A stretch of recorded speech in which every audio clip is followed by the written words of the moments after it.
इस देश के अंदर 3 इकोसिस्टम है जिनको हमको तोड़ना पड़ेगा। 3 पारितंत्र ऐसे हैं जिनको तोड़ना पड़ेगा और वो अपने तंत्र को ही करना पड़ेगा। हम जो लाना चाहते हैं वो कोई ऐसी चीज नहीं है जो मालूम नहीं है। आज सबको चर्चा होती है, आर्य इन्वोल्यूशन थ्योरी ये ध्वस्त हो चुकी है हर आधार पर, लेकिन प्रचलन में वही है। जितनी बातें चलती है वो सब प्रचलन में। कारण क्या है? इस देश के अंदर एक इकोसिस्टम है। जब एकेडमिक्स में जाते हैं तो इकोसिस्टम है रेफरेंसेस का, नैरेटिव का और डिस्कोर्स का। मैं हमेशा कहता हूं कि आप रेफरेंसेस ढूंढने चलते हैं तो रेफरेंसेस कौन से मिलते हैं? कभी कभी बड़े इस देश के अंदर ऐसे लोग हैं, हम बिना रेफरेंस के बात नहीं करते हैं, हम तो अध्ययन ही करते हैं, हम भाषण नहीं देते। लेकिन selective references are not called references. मैंने कुछ रेफरेंसेस को सेलेक्ट कर लिया, उसको मैं स्थापित किए हुए हूं, उन्हीं को मैं रेफरेंस मानता हूं। वो रेफरेंस नहीं होते।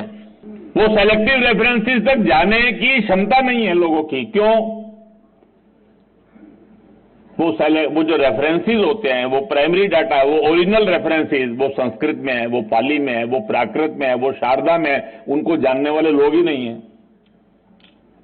और इसलिए किसी मार्क्सवादी साहित्यकार लेखक की किताब पढ़कर आप कहते हैं कि ये द रेफरेंसेस, ये बहुत बड़े एकेडमिशियन थे, मैं उनको रेफरेंस देता हूं। तो इस देश के अंदर पूरे एकेडमिक्स के अंदर एक इकोसिस्टम बन गया है रेफरेंसेस का, नैरेटिव्स का, and that narratives have become a popular discourse. ये तोड़ना है तो हमको उसके लिए एक प्राइमरी डाटा जनरेट करना पड़ेगा। वो प्राइमरी डाटा को जनरेट करना ये भी एक चैलेंज है। दुनिया की 80% पांडुलिपियां भारत में हैं। वो सारी पांडुलिपियां मैन्युस्क्रिप्ट मिशन के अंदर एकत्र की जा सकती हैं, पढ़ी नहीं जा सकती। उसके पढ़ने वाले लोग कहां से आएंगे? वो कौन पढ़ेगा उनको? उनकी व्याख्या कौन करेगा? इंटरप्रिटेशन कौन करेगा? इस देश के अंदर एक बहुत बड़ी चुनौती है, वो एक इकोसिस्टम है। दूसरा इकोसिस्टम है इस देश के अंदर नहीं, दुनिया भर के अंदर एकेडमिक्स, मीडिया और टेक जायंट्स, ये तीनों का एक तालमेल बन गया है। कभी विश्वविद्यालयों में महिषासुर जयंती मनती थी, उसका असर बस्तर में नहीं होता था। जेएनयू में मन सकती थी, हैदराबाद सेंट्रल यूनिवर्सिटी में मन सकती थी। अभी सोशल मीडिया आ गया, वो डिस्कोर्स जो सेलेक्टिव प्लेसेस भी होते थे वो आज पब्लिक डिस्कोर्स बन रहे हैं। और ये जो सारे टेक जायंट्स हैं ये उन्हीं को प्रमोट करते हैं जो हमारे उनके हित के अनुकूल है, वो हमारे विचार के विपरीत है। और इसके कारण से हमारा जो एकेडमिक डिस्कोर्स हम जो करते हैं, हम जो काम करते हैं, that does not become a popular discourse. ये हमारे लिए एक बहुत बड़ी चुनौती है। पूरी दुनिया के अंदर आज के समय के अंदर आपके पास सत्य हो सकता है, लेकिन सत्य का वाहक आज जो रित है वो रित असत्य की धारा के साथ है। वो जो निरंतरता जो है ना, वो जो गति है, वो गति हमारे साथ नहीं है। अभी हमें इसका काट ढूंढना, हमें इसका रास्ता निकालना है। हमको इसके बारे में सोचना पड़ेगा। Academics, media and tech giants, दुनिया के अंदर इसकी एक बड़ा चैलेंज है जिसको हमको पार पाना पड़ेगा। और दुनिया की 4 शक्तियां हैं जो पूरी दुनिया में अपनी क्रेडिबिलिटी को खो चुकी हैं, वो एक्सपोज हो चुकी हैं, वो डिस्क्रेडिट हो चुकी हैं। उन्होंने जो व्यवस्था दी दुनिया में किसी भी देश के अंदर, वो 100 साल भी चली नहीं है। उनके बाद देने के लिए कुछ नहीं है।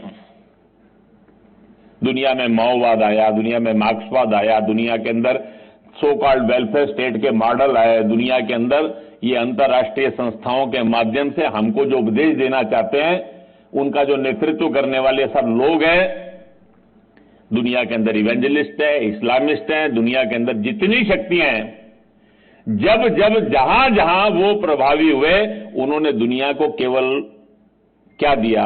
उनको दुनिया को वायलेंस दी, कॉलोनियलिज्म दिया, लूट दी, नरसंहार किए, इसके अलावा कुछ नहीं किया। वो अपने देश के अंदर भी 100 साल में ही डिस्क्रेडिट हो गए, किसी देश के अंदर वो चल नहीं पाए। उन सब के लिए चुनौती हमारा विचार है।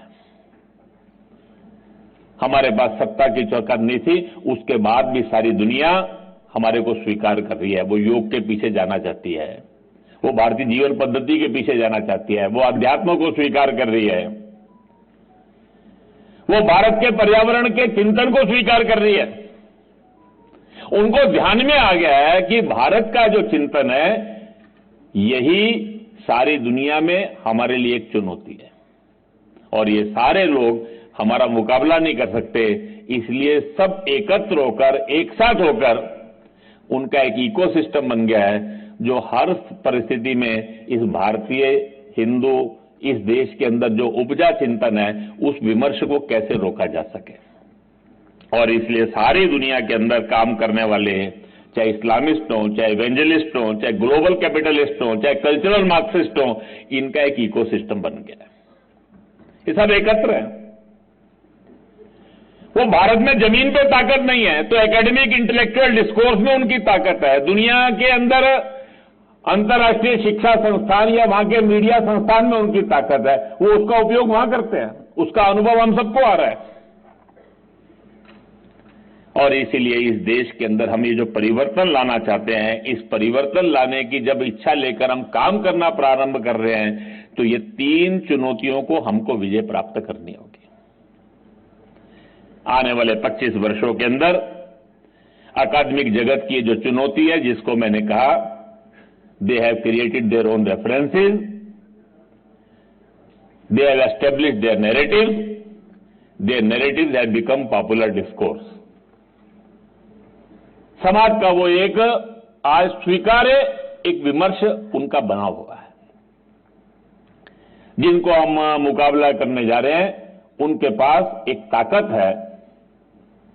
वो ताकत वो एकेडमिक्स में, मीडिया में, टेक जायंट्स की सपोर्ट उनके पास है।